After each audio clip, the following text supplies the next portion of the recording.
ആകാശവാണി തിരുവനന്തപുരം, ആലപ്പുഴ, തൃശൂർ, കോഴിക്കോട്. പ്രാദേശിക വാർത്തകൾ വായിക്കുന്നത് ബാലചന്ദ്രൻ. കഴിഞ്ഞ ഒരാഴ്ചക്കാലമായി നടന്നുകൊണ്ടിരുന്ന കേരള നിയമസഭാ സമ്മേളനം ഇന്ന് അനിശ്ചിതകാലത്തേക്ക് പിരിഞ്ഞു. മുഖ്യമന്ത്രിയുടെ പേരിൽ പ്രതിപക്ഷ കക്ഷികൾ ഉന്നയിച്ചിരുന്ന ആരോപണങ്ങൾ ഇന്ന് ചർച്ചയ്ക്കെടുക്കുവാൻ സാധിച്ചില്ല.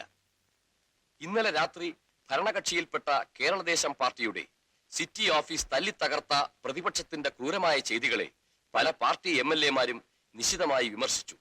തുടർന്നുണ്ടായ ബഹളത്തിൽ സമ്മേളനം തുടരാനാവാതെ സഭ നിർത്തിവെക്കുകയാണുണ്ടായത്. പ്രതിപക്ഷ കക്ഷികളുടെ ആരോപണങ്ങളെ ധീരമായി നേരിടാൻ തയ്യാറായി തന്നെ ഇന്ന് നിയമസഭയിലെത്തിയ മുഖ്യമന്ത്രിയെ MLA-മാരും പ്രശംസിക്കുകയുണ്ടായി.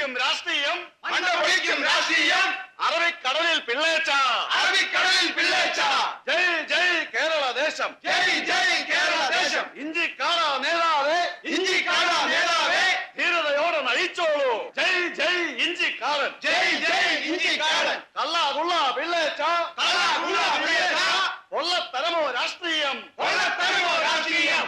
അടിയുടെ ഇടിയുടെ വെടിയുടെ മുന്നിൽ, അടിയുടെ ഇടിയുടെ വെടിയുടെ മുന്നിൽ മുഷ്ടി ചുരുട്ടി എതിർത്തവർ ഞങ്ങൾ, മുഷ്ടി ചുരുട്ടി എതിർത്തവർ ഞങ്ങൾ. തോറ്റിട്ടില്ല, തോൽക്കുകയില്ല, തോറ്റിട്ടില്ല, തോൽക്കുകയില്ല. കേരളദേശം സിന്ദാബാദ്, കേരളദേശം സിന്ദാബാദ്. ഇഞ്ചിക്കാടൻ സിന്ദാബാദ്, ഇഞ്ചിക്കാടൻ സിന്ദാബാദ്. ജയ് ജയ് കേരളദേശം, ജയ് ജയ് കേരളദേശം, ജയ് ജയ് കേരളദേശം, ജയ് ജയ് ഇഞ്ചിക്കാടൻ. ഇഞ്ചിക്കാട നേതാവേ,